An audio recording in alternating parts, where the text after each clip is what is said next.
시즌2의 한 에피소드. 바트와 리사는 강가에서 낚시를 하고 있습니다. 그때 한 남성이 다가와 자신을 기자라고 소개하죠. 잠시 후 바트의 낚싯대가 크게 흔들립니다. 그리고 물속에서 끌어올린 것은 눈이 3개 달린 괴상한 물고기였습니다. 이 물고기는 곧 언론의 관심을 받으며 전국적인 이슈로 번집니다. 사람들은 곧바로 인근의 원자력 발전소를 의심합니다. 방사능 때문 아니냐는 이야기가 퍼지고 발전소는 폐쇄 위기에까지 몰립니다. 이 상황을 타개하기 위해 발전소의 소유주 번즈 씨는 정치에 입문합니다. 그리고 그 물고기에게 이름까지 붙입니다. 이건 단순한 돌연변이가 아닙니다. 자연의 섭리죠. 물고기의 이름은 블링키. 번즈 씨는 심슨 가족의 집에서 저녁 식사를 하게 됩니다. 식탁 위에는 그 문제의 물고기 블링키가 올라옵니다. 카메라 앞에서 자신만만하던 번즈 씨는 그 물고기를 한 입 베어 무는 순간 표정이 굳어버립니다. 결국 그는 입에 넣은 물고기를 뱉어내고 그 장면은 전국에 방송됩니다. 그의 정치적 이미지는 그 자리에서 무너집니다. 이 장면은 권력과 홍보가 안전을 연출하려 할 때 어떤 결과를 낳는지를 강하게 풍자합니다. 수십 년이 지난 뒤 사람들은 이 에피소드를 다시 떠올리게 됩니다. 바로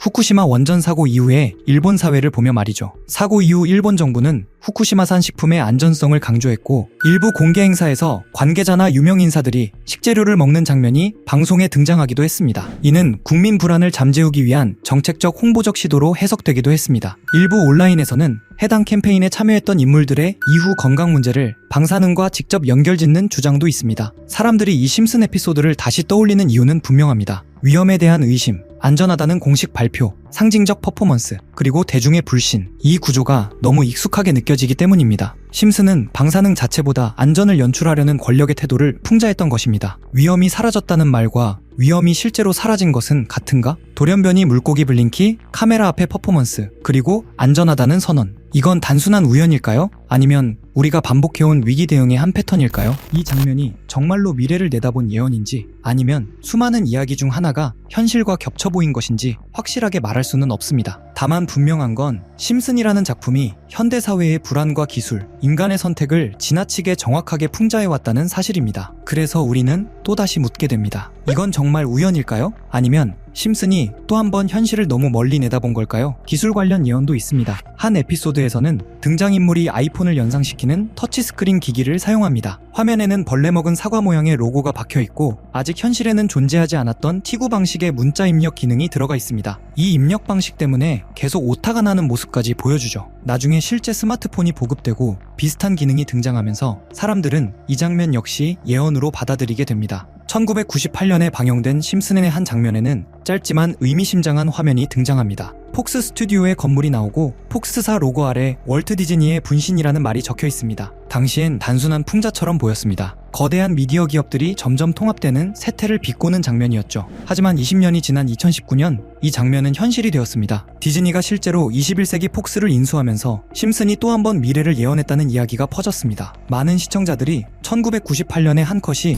이렇게 정확히 들어맞을 줄은 몰랐다고 말했죠. 2000년, 아직 이런 불안이 지금처럼 일상적이지 않던 시절, 한 애니메이션은 미래의 미국을 아주 불편한 모습으로 그려놓았습니다. 바로 심슨 가족입니다. 문제 에피소드에서 바트 심슨은 우연히 미래를 잠깐 엿보게 됩니다. 직업도 없고 사회에서 고립된 청년이 되었죠. 반면 여동생 리사는 전혀 다른 위치에 서 있습니다. 그녀는 미국 최초의 여성 대통령이 되어 있죠. 하지만 이 장면이 특별한 이유는 리사가 대통령이기 때문이 아닙니다. 미래의 백악관은 안정과 권력의 상징이 아닌 혼란의 중심지입니다. 미국은 심각한 경제 위기에 빠져 있고 국가 부채는 감당하기 어려울 만큼 불어나 있었죠. 미국은 더 이상 세계 질서를 주도하는 국가가 아니라 문제에 휘둘리는 나라로 묘사됩니다. 그리고 이 에피소드가 지금까지도 계속 회자되는 이유가 되는 문제의 대사가 등장합니다. 리사 대통령은 회의석상에서 이렇게 말합니다. 우리는 트럼프 전 대통령에게서 심각한 예산난을 물려받았습니다. 이 장면이 방영된 시점은 2000년, 트럼프가 정치인은커녕 TV에 나오는 사업가 이미지로만 알려져 있던 시기였습니다. 당시 이 장면은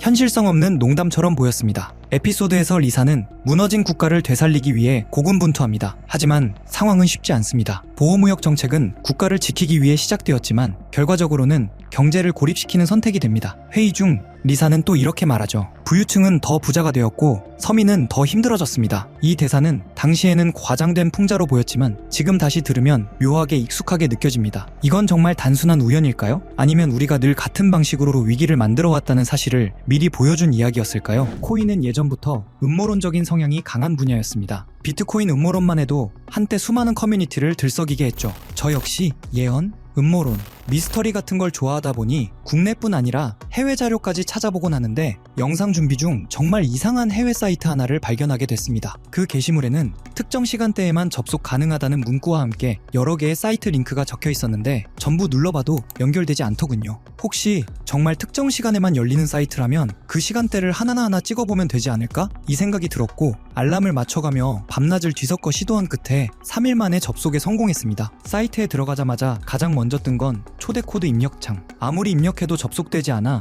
게시물을 올린 사람에게 사전 끝에 코드를 하나 받았고 코드를 넣는 순간 Time is money라는 문구와 함께 여러 개의 이미지가 차례로 나타났습니다. 하나씩 열어보는 순간 정말 세력이라는 게 있는 건가? 라는 생각이 머릿속을 스치더군요. 그중 몇 개를 소개해보면 폴리곤에 대한 내용이네요. 2020년 12월 23일에 작성되었고 영문 내용을 해석해보면 이런 문구들이 적혀 있었습니다. 올해의 미미했던 성적을 마무리하기 위한 크리스마스 선물을 준비했다. 비트코인 반감기가 끝났으니 역대급 황금기를 만들어줄 것이다. 이 종이를 잘 간직해두길 바란다. 다음엔 더 재밌는 게 온다. 이 날짜 이후 폴리곤 가격을 보면 약 20원에서 2,400원, 무려 12,000% 상승이 이어졌습니다. 여기까지만 보면 우연일 수도 있겠죠. 다음 이미지를 클릭해보니 도지코인에 대한 내용이 적혀 있었습니다. 2021년 2월 27일에 작성된 것 같은데 문구는 이렇게 적혀 있었습니다. 최고의 셀럽, 최고의 코인. 우리는 이것을 도지라 부르기로 했다. 수많은 물고기들이 여기에 몰려들 거야. 늦어서는 안 되겠지. 여기서 말하는 최고의 셀럽이 누군지는 굳이 설명하지 않아도 아실 겁니다. 바로 일론 머스크. 실제로 도지는 그 시기 40원에서 800원으로 폭등했죠. 다음 이미지도 클릭해보았습니다. 엑시 인피니티에 대한 내용이 2021년 6월 21일에 작성된 것으로 보이는데요. 문구를 보면 이렇습니다. 준비가 조금 늦어졌네? 전 세계 게이머들에게 환호를 보낸다. 그들이 우리에게 불을 가져다 줄 것이다. 그리고 실제 시장에서는 4,000원대였던 엑시가 18만원까지 치솟습니다. 약 3,800% 상승, 상장 초기부터 계산하면 16만 %까지 이론상 가능했던 구간이죠. 이쯤 되면 우연이라기엔 너무 많아집니다. 다음 이미지를 클릭하자 나온 건 빅타임. 2023년 10월 18일에 업로드되었죠. 문구는 더 노골적이었습니다. 지금부터 PE2를 다시 대세로 만들겠다. 해킹이 무서워서 참여 못하겠다면 빠져도 좋다. 정어리 떼가 모이면 즉시 계획을 종료한다. 여기서 정어리 떼는 외국 커뮤니티에서 개미 투자자를 비유할 때 자주 등장하는 표현입니다. 실제로 빅타임은 약 200원에서 1,000원, 2달 사이 가파르게 상승했습니다. 이 외에도 여러 이미지가 있었지만 이미 지나간 내용이었기에 넘기기로 하고 가장 최근에 올라온 마지막 글을 살펴보았습니다. 문구는 이렇게 시작됩니다. 작년에 실망했다는 말을 들었어. 올해는 더 재밌는 것을 준비했다. 여태 붕어가 될 만한 이들이 많을 것이고 우리는 많은 돈을 쓸 것이다. 7,000% 이상 만들겠다. 다시 함께 일할 수 있기를 바란다. 그리고 작성 날짜는 12월 1일. 이전 패턴을 보면 게시물을 올린 뒤 한 달에서 3달 사이에 움직임이 나왔습니다. 그래서 이 코인도 살펴보니 기존에는 거의 거래량도 없던 코인이 최근 한 달 사이 1200% 가까이 상승해 있었습니다. 이쯤 되면 정말 어떤 계획이 존재하는 걸까? 라는 생각이 들 수밖에 없었습니다. 여기까지 보면 신기하기도 하고 조금은 무섭기도 한 느낌이 드실 겁니다. 코인 시장은 변동성이 크고 무리한 투자로 이어질 행동은 절대 금물입니다. 여기서 말한 대로 7,000%가 오른다고 가정하면 10만원 넣어두면 700만원, 100만원만 넣어두면 7천만원이 되는 수익률인데 항상 여러분들께 드리는 말씀이지만 코인 시장은 매번 로우 리스크 하이 리턴을 해야 안전하다라고 말씀드리는 만큼 10만원 이하로 넣어두시는 걸 추천드리고요. 그럼 이제 이번 영상에 나온 사이트에서 발견한 종목 알려드릴 건데요. 일단 좋아요랑 구독 먼저 눌러주시고요. 제 개인 번호 다들 아시죠? 010-8480-81472번으로 구독자라고 남겨주시면 이 사이트에 나온 7,000% 이상 오를 수 있는 종목 공유해드리겠습니다. 문자 구독 완료 보내주셔야 제 영상 시청하신 구독자님이란 거 알고 보내드리니까요. 꼭 댓글 남겨주시고 문자 주시면 되겠습니다. 앞으로도 이런 미스터리한 자료와 흥미로운 이야기들을 더 탐색해보면서 재밌는 시리즈로 계속 보여드릴 예정입니다. 다음 영상에서도 더 흥미로운 내용으로 돌아오겠습니다. 시청해주셔서 감사합니다.